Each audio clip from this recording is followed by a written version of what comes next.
पूछिए इन कर्मचारियों से, पूछिए इनसे इनके पेंशन का क्या हुआ, कहाँ गया वो पुराना पेंशन। 1 रुपया प्रति एकड़ पे अडानी को दी जा रही है। अरे 1 रुपया प्रति एकड़ पे, आप सोचो अगर आपको 1 रुपया प्रति एकड़ पे जमीन मिल जाती तो आप क्या नहीं कर सकते थे। यहाँ आकर हर चुनाव में आपसे कहते हैं कितने पैसे दूं, 50 करोड़ दूं, 75 करोड़ दूं। मैं तो कहती हूँ कि भैया मत दो, अब छोड़ दो। चुनाव से पहले 10,000 रुपए निकालना शुरू, ताकि वोट मिलेगा। अरे 20 सालों से क्यों नहीं दिए? वो 50 करोड़ अगर देते तो ये चीनी का मिल चल जाता। तो आप घर बुलाते मोदी जी को, चाय पिलाते मोदी जी को, बड़ी बड़ी बातें करते हैं मंच पर आकर, लेकिन दिखाने को क्या है? कौन सा नया कॉलेज बनवाया, कौन सी नई यूनिवर्सिटीज विश्वविद्यालय बनवाए। ऊपर से नौजवान को शिक्षित करने के लिए आप सब कमर तोड़ते हैं, संघर्ष करते हैं, कर्ज लेते हैं, क्योंकि मैं जानती हूं कि आप में से एक ऐसा नहीं है जो ये नहीं चाहता कि अपना बच्चा अपने से ज्यादा तरक्की करे। एक ऐसा नहीं है।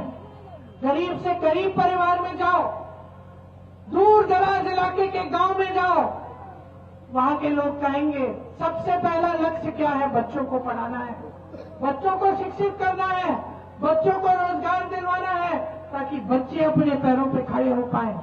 लेकिन ये मोदी जी का साम्राज्य है, इसमें यहां बिहार की जो शिक्षा की व्यवस्था है वो ठप हो चुकी है।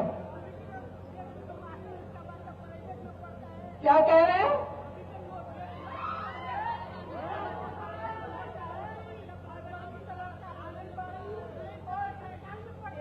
सुन लीजिए क्या कह रहे हैं, सुन लीजिए क्या कह रहे हैं। किस तरह की व्यवस्था हो गई है बिहार की शिक्षा की। मैं नहीं कह रहा हूं, ये आपकी आवाज है, लेकिन कोई सुनने वाला नहीं है। आपकी आवाज को कोई सुनने वाला नहीं है। एक समय था जब सरकारी रोजगार के लिए लोग तड़पते थे, लोग तड़पते थे कि किसी न किसी तरह सरकारी नौकरी लग जाए, जीवन भर हम सुरक्षित रहेंगे, हमारा आराम हो जाएगा। आज पूछिए इन कर्मचारियों से, पूछिए इनसे इनके पेंशन का क्या हुआ, कहाँ गया वो पुराना पेंशन। वो भी बड़े बड़े सेठों के पास मार्केट में लगा दिया गया है, इनको पुराना पेंशन भी नहीं मिलता।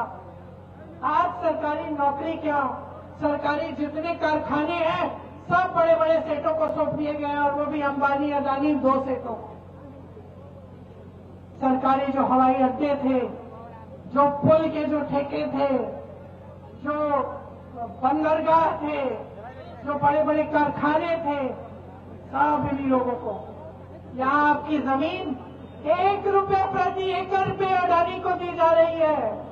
अरे 1 रुपया प्रति एकड़ पे, आप सोचो अगर आपको 1 रुपया प्रति एकड़ पे जमीन मिल जाती तो आप क्या नहीं कर सकते थे।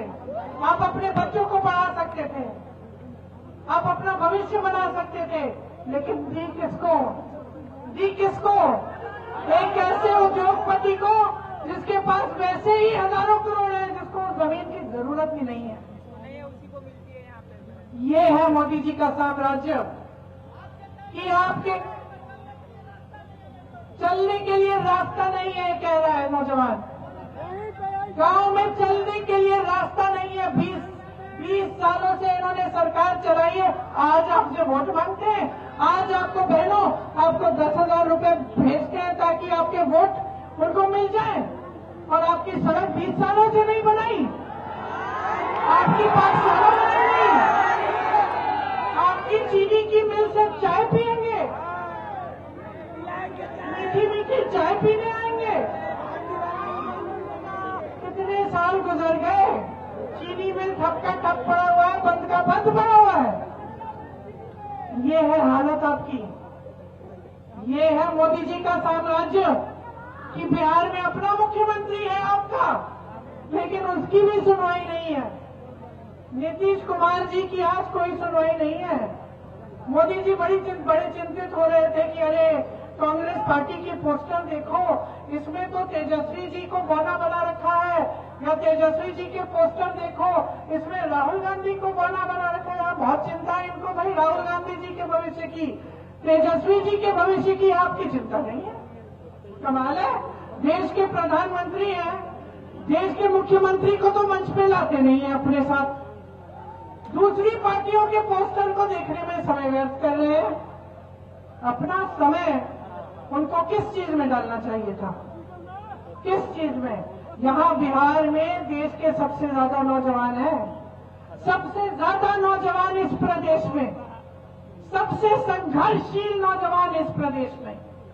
कन्याकुमारी से लेकर कश्मीर तक जहां जहां जाओ, जहां मजदूर दिखेंगे, जहां कोई काम करता हुआ दिखेगा, पूछोगे कि भाई कहां के हो, बोलेगा मैं बिहार का हूं। और मोदी जी आपको रोजगार देने के बजाय दूसरी पार्टियों की पोस्टर पे टिप्पणी कर रहे हैं। और यहाँ आकर हर चुनाव में आपसे कहते हैं कितने पैसे दूं, 50 करोड़ दूं, 75 करोड़ दूं। मैं तो कहती हूँ कि भैया मत दो, अब छोड़ दो, झूठी बातें मत बोलो, ये सब मत कहो, हमें सुनना नहीं है किसी को, सब थक गए हैं। हर चुनाव में आप कहते हैं ये दूंगा वो दूंगा, कुछ देते ही नहीं है। चुनाव से पहले 10,000 रुपए निकालना शुरू ताकि वोट मिलेगा। अरे 20 सालों से क्यों नहीं दिए? 20 सालों से इन्होंने वो 50 करोड़, 75 करोड़, 100 करोड़ क्यों नहीं दिए? वो 50 करोड़ अगर देते तो ये चीनी का मिल चल जाता। तो आप घर बुलाते मोदी जी को, चाय पिलाते मोदी जी को। सिर्फ चुनाव के समय, सिर्फ चुनाव के समय आपकी बात होती है, बाकी 5 सालों में अडानी की बात होती है, अंबानी की बात होती है। यहाँ मेरी बहनें बैठी है, खड़ी है, यहाँ सबसे बड़ा संघर्ष आपका है, सबसे ज्यादा संघर्ष आप करती हो। ये नौजवान लड़कियां जो यहाँ खड़ी है, पढ़ने के लिए भी तुमने संघर्ष किया होगा, कल रोजगार चाहिए होगा, संघर्ष करोगी। और चाहे कुछ भी करो, घर आके तुम्हें ही काम करना पड़ेगा, तुम्हें ही घर संभालना पड़ेगा, बच्चों की परवरिश करनी पड़ेगी, बड़ों का देखभाल करना पड़ेगा। सब खाना खाएंगे, अंत में तुम खाओगी, सब सो जाएंगे, अंत में तुम सोगी, सब काम करके थक के आके लेट जाएंगे, तुम लेटोगी नहीं। और तुम्हारे लिए क्या है? चुनाव के समय घूस, यही है।